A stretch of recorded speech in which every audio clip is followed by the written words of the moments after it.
আসসালামু আলাইকুম। Welcome back to my channel আইবির রান্নাঘর। আমার আজকের পর্বে থাকছে একদমই ইউনিক স্টাইলের করলা ভাজির রেসিপি। এই রেসিপিটি ফলো করলে করলা ভাজি খেতে একদমই তিতা হবে না। প্রথমে এখানে 2টা মাঝারি সাইজের আলু ছোট পিস করে কেটে নিয়েছি। এখানে 400 গ্রামের মতো করলা নিয়েছি।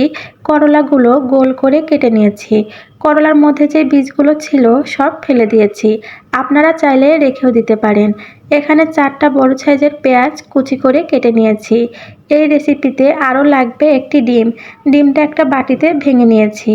এখন চুলাতে একটা কড়াই বসিয়ে পরিমাণ মতো তেল দিয়ে দিব। করলা ভাজির ক্ষেত্রে তেলের পরিমাণটা কিন্তু বেশি লাগে। তেলের পরিমাণটা বেশি দিলে ভাজিটা বেশি ভালো হয়। তেলটা ভালো করে গরম হয়ে গেলে এর মধ্যে একটা রসুন কুচি দিয়ে দিব। রসুন কুচিটা হালকা করে ভেজে নিতে হবে। অনেকেই করলাতে রসুন কুচি দেন না, এভাবে দিয়ে দেখতে পারেন, খেতে কিন্তু ভালো লাগে।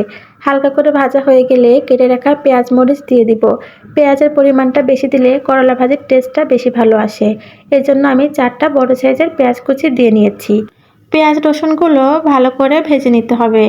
লালচে করে ভাজার কোনো প্রয়োজন নাই, মিডিয়ামভাবে পেঁয়াজ রসুনগুলো ভেজে নিতে হবে। এমন মিডিয়ামভাবে ভাজা হয়ে গেলে কেটে রাখা করলা ও আলু এর মধ্যে দিয়ে দিব। করলা তিতা না হওয়ার কিছু টিপস শেয়ার করি। করলা কেটে কখনোই পানিতে অনেকক্ষণ ভিজিয়ে রাখবেন না। অনেকক্ষণ পানিতে ভিজিয়ে রাখলে করলার তিতা ভাবটা চলে আসে।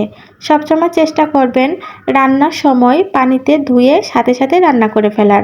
কখনোই পানিতে ভিজিয়ে রাখবেন না। করলা ভাজির সময় কখনো ঢাকনা ব্যবহার করা যাবে না। ঢাকনা দিয়ে রান্না করলে করলা থেকে পানি ছেড়ে তিতা ভাবটা চলে আসে। আমি ঢাকনা ছাড়া মিডিয়াম হিটে করলাগুলো ভেজে নিব। এখন এখানে 1.5 চা চামচ পরিমাণ লবণ, 1/2 চা চামচ পরিমাণ হলুদের গুঁড়া দিয়ে ভালো করে মিশিয়ে নিব। করলা ভাজির ক্ষেত্রে বেশি পরিমাণ হলুদের গুঁড়া ব্যবহার করবেন না, এতে করে করলার টেস্টটা নষ্ট হয়ে যায়। এখন ভালো করে হলুদ লবণ মিশিয়ে নিচ্ছি করলার সঙ্গে। আমি এই পর্যায়ে চুলার জালটা মিডিয়াম হিটে রেখে করলাগুলো ভেজে নিব। করলাগুলো ভালো করে নেড়েচেড়ে দিচ্ছি। কিছুক্ষণ পর পরই ভালো করে নেড়েচেড়ে দিতে হবে যেন নিচ থেকে পোড়া লেগে না যায়। ভাজিটা হালকা লালচে করে নিয়ে আসবো। এমনভাবে ভাজতে হবে যেন নিচ থেকে বেশি পুড়ে একটা ছ্যাঁচটা পোড়া গন্ধ না হয়। একদম স্মুথলি একটা লালচে ভাব আসলে করলার টেস্টটা অনেক ভালো লাগে। আমি ভালো করে নেড়েচেড়ে করলাটা ভেজে নিব লালচে করে। যারা কখনোই করলা খেতে পছন্দ করেন না, একবার হলো এভাবে করে দেখবেন, খেতে কিন্তু ভালো লাগে, একটু তিতা ভাব থাকে না। করলাগুলো চারিদিকে সরিয়ে একটু জায়গা করে নিয়েছি। এখানে একটু তেল দিয়ে দিব।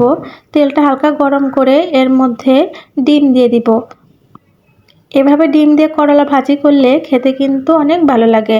এখন ডিমে অল্প পরিমাণ লবণ দিয়ে দিব। এ পর্যায়ে ডিমটা ভালো করে নেড়েচেড়ে ভেঙে নিব। ডিমটা ভালো করে ভেঙে একটা ঝুরঝুরে ভাব করে নিব, এতে করে করলার সঙ্গে মিশিয়ে দিলে খেতে ভালো লাগবে। আমার ভিডিওটি ভালো লাগলে আমার চ্যানেলটি সাবস্ক্রাইব করে সাথে থাকবেন। যারা ফেসবুক পেজ থেকে দেখছেন পেজটি ফলো দিয়ে রাখবেন, এতে করে নিত্য নতুন রেসিপি আপলোড করলে সবাই দেখতে পারবেন।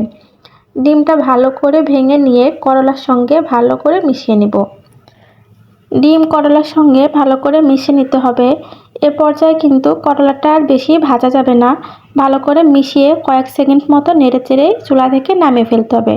করলা ভাজি হয়ে গেলে কখনোই গরম কড়াইতে রেখে দিবেন না, সঙ্গে সঙ্গে নামিয়ে নেবেন।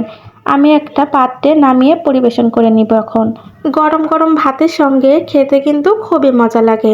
ব্যাস তৈরি হয়ে গেল করলা ভাজির রেসিপি। এভাবে একবার হলেও ট্রাই করে দেখবেন, খেতে কিন্তু অসম্ভব মজাদার। এই রেসিপিটি ফলো করলে করলা খেতে একদমই তিতা লাগবে না। আজকের মতো এই পর্যন্তই। আবারও হাজির হব নিত্য নতুন রেসিপি নিয়ে। সবাই ভালো থাকবেন, সুস্থ থাকবেন। আল্লাহ হাফেজ।